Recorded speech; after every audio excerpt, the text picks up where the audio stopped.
We have talked a lot about high E2, high estrogen in men, but actually there are also questions about low estrogen in men.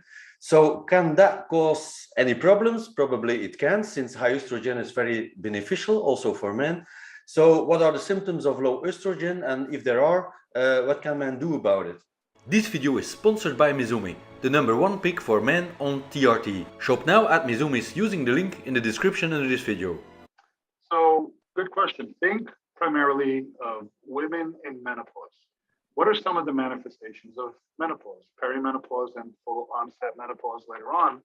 We know that the first thing that women experience as an early sign is a difference in mood, generally a decrease in the quality of moods, right?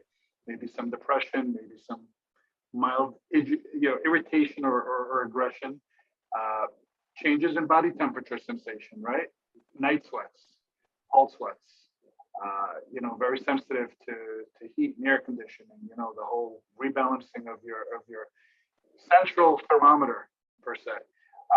Later on, manifestations that are more physiological and less so felt are bone mineral density, right? Women tend to develop osteoporosis later on in life, and that is a result directly from a reduction in estrogen.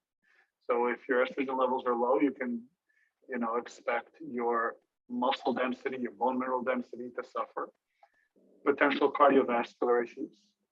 If you consider that most women don't have heart disease or strokes or heart attacks early on, because we do know that estrogen is cardioprotective. So a lot of that happens to deteriorate when your numbers are low. So how do we alleviate low estrogen in men? For starters, if you are on therapy and you're taking an aromatase inhibitor, which is a fancy term for estrogen blocker, okay, this is a medication that prevents your body from producing the aromatase enzyme that converts testosterone into estrogen, stop taking the medication. This is going to give you two benefits. First, it's going to allow you to convert estrogen in a healthy manner.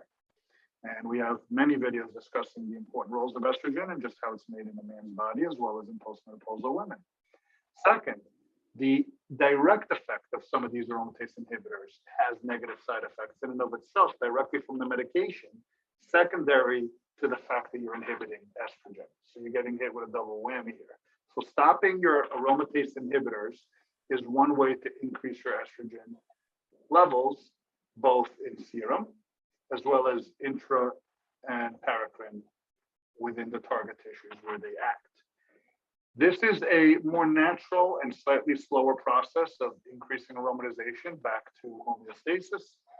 The more rapid way is if you're grossly deficient, or if you suffer from an aromatase deficiency, is to supplement exogenous estradiol.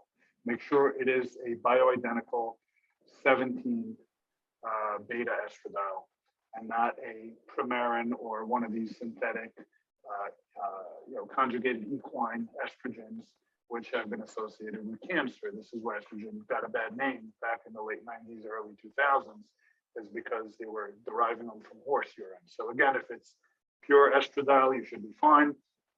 It is fairly potent. You do not need to dose it high if it's an injectable form. They do make an oral capsule available as well.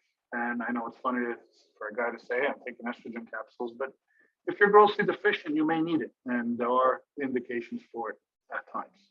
So those are two ways to bounce back your estradiol. Now, if you're not on testosterone or any hormone replacement therapy and you have low estrogen, generally that is coupled with low testosterone, because remember, testosterone is the raw ingredient by which estrogen is converted in the male body.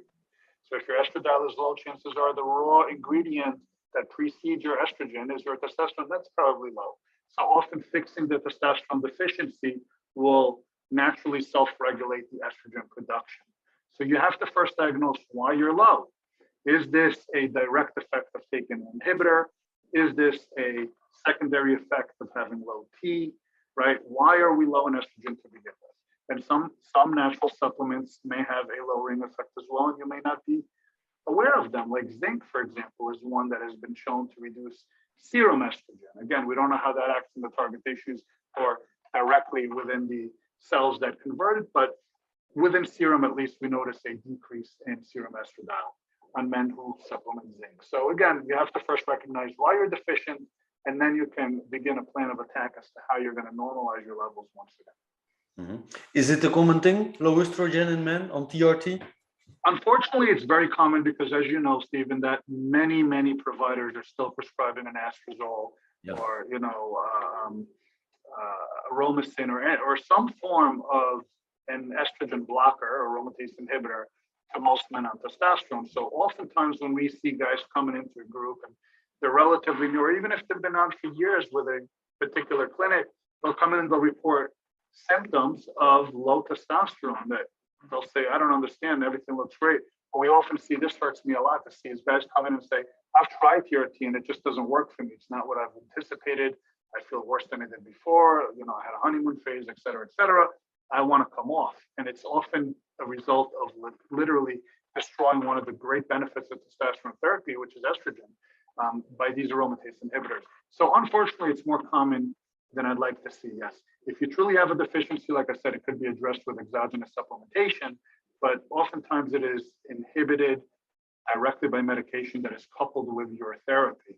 So I urge you to go through our channel and watch some of the estrogen videos specifically for the benefits. And there's also some TRT 101 videos explaining why and how it could and should be done correctly compared with the status quo and why it's typically done incorrectly. Okay, I'll share these two videos on the end screen. Thank you, Gil. My pleasure.